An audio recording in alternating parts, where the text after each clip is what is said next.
Search कीजिए मेरा channel सनातन ज्ञान मंथन और सब्सक्राइब बटन और नोटिफिकेशन बेल को ऑन करना ना भूलें। इससे आपको हमारे चैनल से जुड़े सभी नए अपडेट मिलते रहेंगे।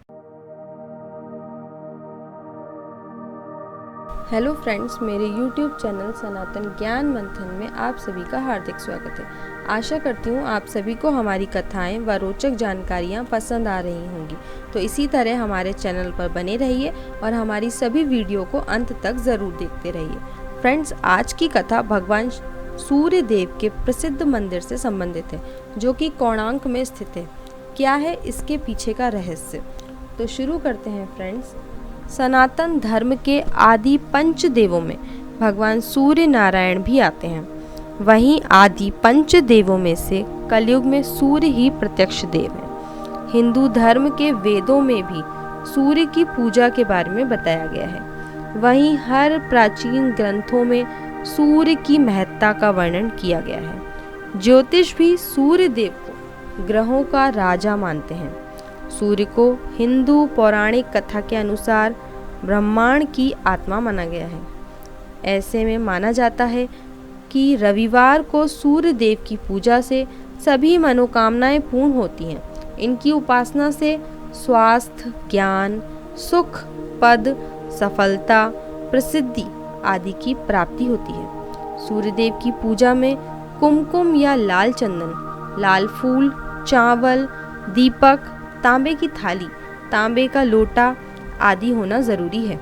वहीं पूजा में हवन, आसन की जरूरत नहीं होती। जानकारों के अनुसार कलयुग में सूर्य एकमात्र ऐसे देवता हैं जो प्रत्यक्ष ही दिखाई देते हैं। मान्यताओं के अनुसार उगते हुए सूर्य का पूजन करना बहुत ही लाभदायक है। इस समय निकलने वाली सूर्य किरणों में सकारात्मक प्रभाव बहुत अधिक होता है, जो कि शरीर को भी स्वस्थ रखता है। कहा जाता है सूर्य भगवान की आराधना करने से शरीर में सकारात्मक ऊर्जा का संचालन होता है।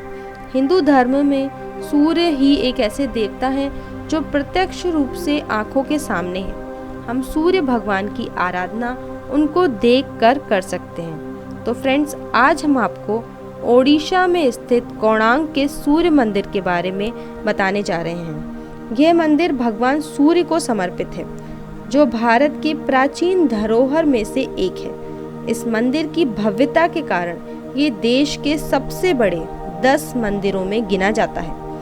कोणार्क का सूर्य मंदिर ओडिशा राज्य की पुरी शहर से लगभग 23 मील दूर नीले जल से लबरेज चंद्रभागा नदी के तट पर स्थित है। इस मंदिर को पूरी तरह से सूर्य भगवान को समर्पित किया गया है। इसीलिए इस मंदिर का संरचना भी सूर्य से जुड़ाव के तहत ही की गई है। इस मंदिर की रचना इस प्रकार की गई है जैसे एक रथ पर 12 विशाल पहिए लगाए गए हों और इस रथ को 7 ताकतवर बड़े घोड़े खींच रहे हों और इस रथ पर सूर्य देव को विराजमान दिखाया गया है।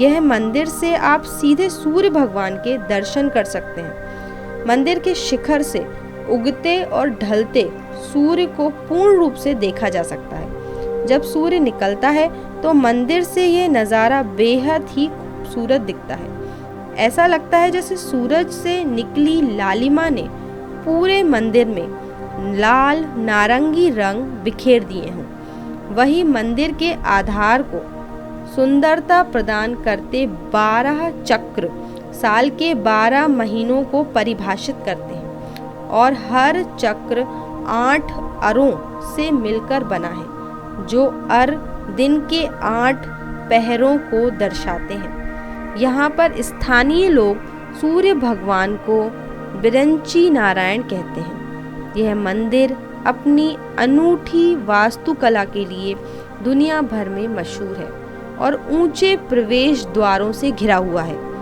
इसका मुख पूर्व में उदीयमान सूर्य की ओर है और इसके 3 प्रधान हिस्से हैं: देउल, गर्भगृह, नाट मंडप और जगमोहन एक ही सीध में है।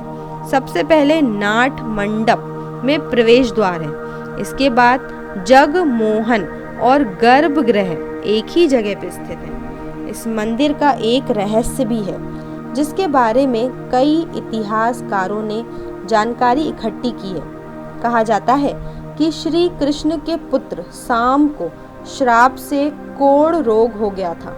उन्हें ऋषि कटक ने इस श्राप से बचने के लिए सूर्य भगवान की पूजा करने की सलाह दी थी। साम ने मित्र वन में चंद्रभागा नदी के सागर संगम पर कोणार्क में 12 वर्ष तपस्या की और सूर्य देव को प्रसन्न किया। सूर्य देव जो सभी रोगों के नाशक हैं, उन्होंने उनके रोग का अंत किया। जिसके बाद साम ने सूर्य भगवान का एक मंदिर निर्माण का निश्चय किया। अपने रोग नाश के उपरांत चंद्रभागा नदी में स्नान करते हुए उसे सूर्य देव की एक मूर्ति प्राप्त हुई।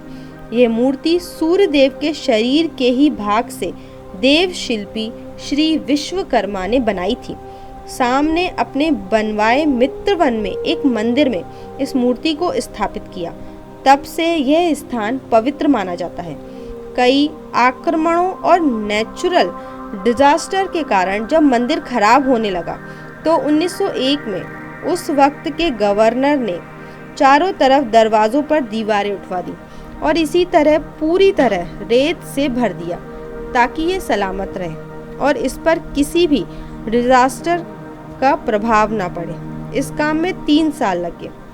वहां जाने वाले को कई बार ये पता नहीं होता कि मंदिर का अहम हिस्सा मंडप बंद है।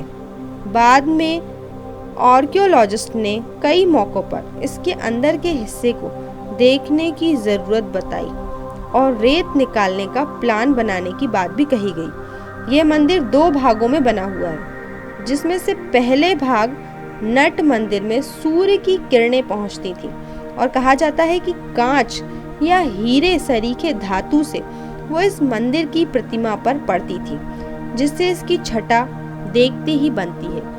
वहीं मंदिर में एक कलाकृति में इंसान हाथी और शेर से दबा है, जो कि पैसे और घमंड का घोतक है और ज्ञानवर्धक भी है। कोणार्क के बारे में एक मिथक और भी है कि यहाँ आज भी नर्तकियों की आत्माएं आती हैं।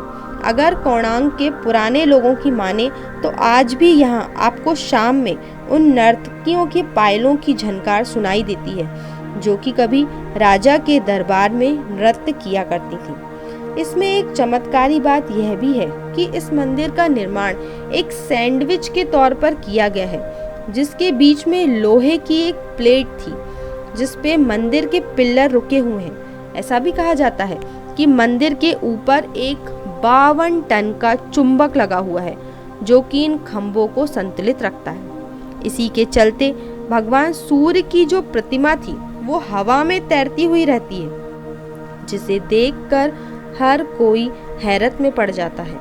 कहा जाता है कि इस चुंबक को विदेशी आक्रमणकारियों ने तोड़ा था।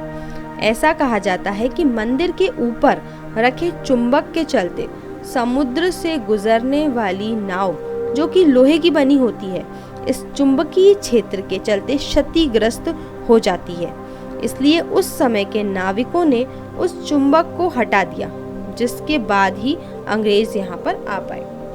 तो फ्रेंड्स, आप सभी को हमारी ये जानकारी कैसी लगी नीचे कमेंट करके ज़रूर बताएं। अगर आपको हमारी ये जानकारी रोचक लगी हो तो इसे ज़्यादा से ज़्यादा लाइक व शेयर ज़रूर करें। अगर आपने हमारे चैनल सनातन ज्ञान मंथन को अभी तक सब्सक्राइब नहीं किया तो सबसे पहले हमारे चैनल को सब्सक्राइब करें। अब हमें दें इजाज़त।